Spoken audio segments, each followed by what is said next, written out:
PPLH ULM rilis data 82,82 hektar lahan di Sebamban baru tanah bumbu terdampak limbah tambang. Nah, ini tambang batu bara lagi.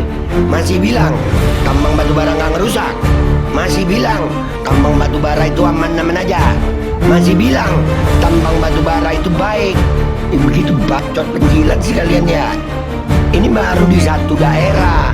Gimana di daerah lain ada berapa persen lahan yang ada di Kalimantan Selatan, Kalimantan Tengah, Kalimantan Timur, Kalimantan Barat?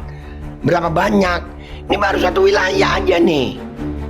Ayolah, nih ulama-ulama, habib-habib yang udah nerima amplop, kasih tahu itu merusak. Oke, tambangnya nggak berhenti, tapi pasca tambangnya diperhatiin dong.